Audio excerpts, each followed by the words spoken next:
안녕하세요.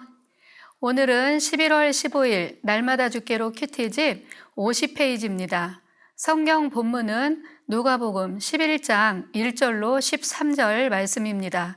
이 말씀을 가지고 구하는 것 이상의 선으로 응답하시는 하나님이라는 제목으로 큐티 가이드를 시작하겠습니다. 사랑하는 성도 여러분, 오늘 본문에서 예수님은 그 제자들에게 기도에 대해서 가르쳐주고 있습니다. 기도는 어떻게 해야 되느냐고 묻는 그 제자들에게 우리가 예배 때마다 드리는 주님이 가르쳐주신 주기도문에 대해서 말씀하고 계십니다. 내용 관찰 1번입니다. 제자 중 한 명이 기도에 대한 가르침을 사모하게 된 이유는 무엇일까요? 1절을 보겠습니다. 예수께서 한 곳에서 기도하시고 마치심에 제자 중 하나가 여짜오되 주여, 요한이 자기 제자들에게 기도를 가르친 것 같이 우리에게도 가르쳐 주옵소서. 아멘. 예수님보다 6개월 먼저 왔던 세례 요한이 그를 따르던 자기 제자들에게 영적인 스승으로서 기도를 가르쳐 주었다는 얘기를 듣고 예수님의 제자들도 예수님께 기도를 가르쳐 달라고 요청하고 있습니다. 그 당시는 어느 종교 공동체에서든 지도자들이 기도를 가르친 것은 일반적이었고 많은 랍비들은 자신을 따르는 제자들에게 일정한 형태의 기도문을 만들어 주어서 그것으로 기도하게 했습니다. 이러한 상황에서 예수님의 제자들도 예수님을 중심으로 한 자기들만의 공동체를 특징 지을 수 있는 기도 형태를 원했던 것이지요. 그런데 사실은 예수님께서 이미 기도하는 곳에 그 제자들을 데리고 다니시며 실제로 기도의 본을 보임으로써 기도에 해야 하는 동기를 부여하고 기도를 가르치고 있었습니다. 두 번째입니다. 밤중에 떡을 구워달라고 온 친구의 요구를 들어주어야 하는 이유는 무엇 때문일까요? 8절을 봅니다. 내가 너희에게 말하노니 비록 벗됨으로 인하여서는 일어나 주지 않을지라도 그 간청함을 인하여 일어나 그 요구대로 주리라. 아멘. 그 간청함을 인해서 준다고 말씀하지요. 간청한다는 말은 간절하게 요구한다는 말로서 부끄러움을 모르는 태도, 때론 좀 뻔뻔하다 싶을 정도로 집요하게 요구하는 것을 말씀합니다.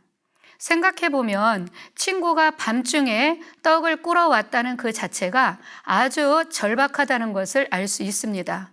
우리가 웬만해서는 늦은 시간에 전화도 잘 안 하잖아요.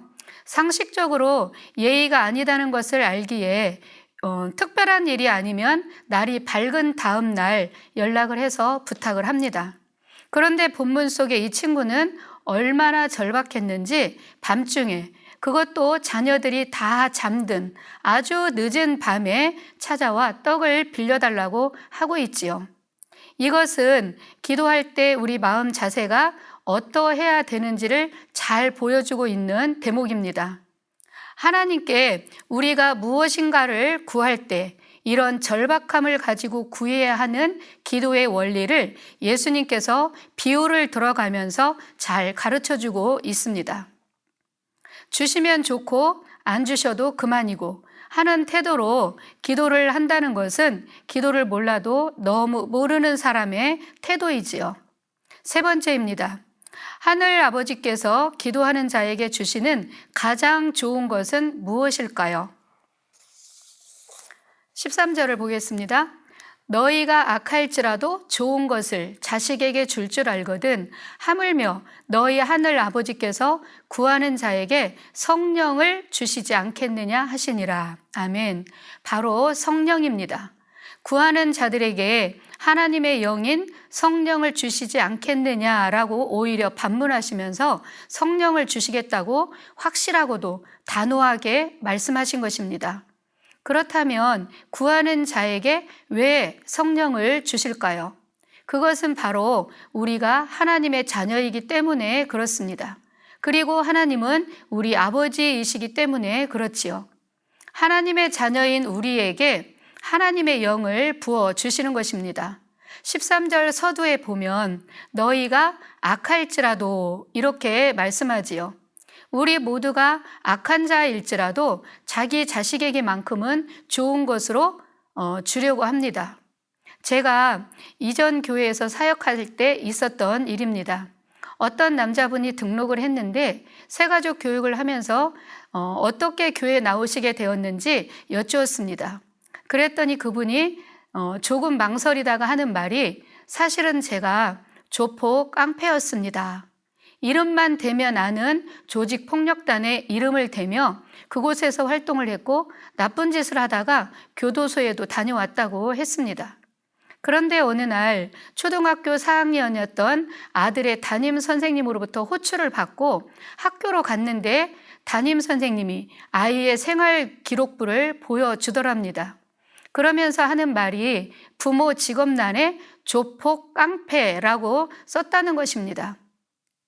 그 기록부를 들여다보며 선생님의 얼굴을 보는데 도저히 쳐다볼 수가 없어서 고개를 푹 숙인 채 죄송합니다만 연발하고 돌아왔다고 했습니다. 얼굴이 뜨겁게 달아올라서 쥐구멍이라도 있으면 들어갈 것 같았다고 하시면서 결단을 했다는 것이지요. 내가 내 아들을 위해서라도 이렇게 살면 정말 안 되겠구나 하고 조폭에게 맞아 죽을 폭 잡고 그 조직에서 발을 뺐다고 했습니다. 그리고 하는 말이 새롭게 살아보려고 교회를 왔는데 이제부터라도 아들에게 부끄럽지 않은 삶을 살려고 한다며 열심히 교육을 받았던 기억이 있습니다. 그렇습니다. 이렇게 부끄러운 삶을 살았던 사람이라 할지라도 자기 자식에게만큼은 부끄럽지 않는 모습을 보여주고 싶은 것이 부모 마음이고 나는 못 누려도 자식에게는 좋은 것을 주고 싶은 것이 부모의 마음이지요. 하물며 하늘에 계신 우리 아버지는 어떠하실까요? 하늘 아버지는 좋은 분으로 항상 우리에게 좋은 것을 주시는 분이십니다. 아들을 내어주신 이가 무엇을 아끼시겠습니까? 믿으시죠? 네 번째입니다. 연구와 묵상인데요. 예수님께서 가르쳐 주시는 기도 원리에 대해서 묵상해 보도록 하겠습니다. 2절로 4절은 우리 주님께서 제자들에게 가르쳐 주신 기도의 내용이며 원리입니다. 일반적으로 기본기가 잘 되어 있어야 한다고 말하는 것처럼 무엇이든지 원리를 따라서 하는 것은 굉장히 중요하지요. 예수님이 가르쳐 주신 이 기도문을 마치 영원 불변의 기도형으로 생각해서 주문을 외우듯이 반복하라는 말씀으로 받을 것이 아니라 기도가 담고 있어야 할 최소한의 내용과 그 기도가 지향하는 바가 무엇이며 하나의 모범을 제시하는 것으로 이해함이 타당하다고 봅니다. 예수님께서 너희는 이것을 기도하라고 하신 것이 아니라 이렇게 기도하라고 하신 말씀의 의미를 통해서 잘 알 수 있지요. 그 의미 중에 우리가 기도하는 대상이 누구인지 그것 하나만 정확히 알고 기도를 해도 예수님이 가르쳐 주신 기도와 부합한 기도를 할 수 있다고 봅니다. 먼저 아버지여 이렇게 기도를 시작하지요. 우리의 기도를 받으시는 분이 우리의 아버지이심을 믿고 알고 기도해야 합니다. 평행 본문인 마태복음에서는 하늘에 계신 우리 아버지여 이렇게 시작하고 있습니다. 예수님이 하나님께 기도하실 때 많이 사용하심으로써 예수님과 하나님과의 관계가 아버지와 아들의 친밀한 관계임을 잘 보여주고 있습니다. 그러면서 제자들에게도 아버지란 그 칭호를 사용하도록 가르쳐주고 있는 것이지요. 이것은 예수님을 따르는 제자들이 예수님을 통해 하나님과 새롭게 형성된 관계가 어떤 것인지를 잘 말해주고 있습니다. 하나님은 우리를 죄악에서 건져주시고 용서를 베푸신 우리의 아버지시기에 영광을 받으시기 합당하고 홀로 높임을 받으셔야 할 분입니다. 또한 우리가 용서를 받았기에 다른 사람을 용서해야 하며 우리 아버지이시기에 일용할 양식을 구할 수 있고 당당하게 구하라고 말씀하고 있는 것입니다. 사랑하는 성도 여러분, 오늘 예수님의 가르침을 통해 우리의 기도는 이방인의 종교처럼 몇 시간을 채워야 하고 애쓰고 노력하는 정성을 보임으로써 원하는 것을 받아내는 그런 식의 기도가 아니라 하나님과 인격적으로 관계를 맺고 기도를 통해서 하나님의 뜻을 구하며 하나님과 깊이 교제하며 우리의 필요를 구할 수 있는 올바른 기도 생활이 되었으면 합니다. 아멘.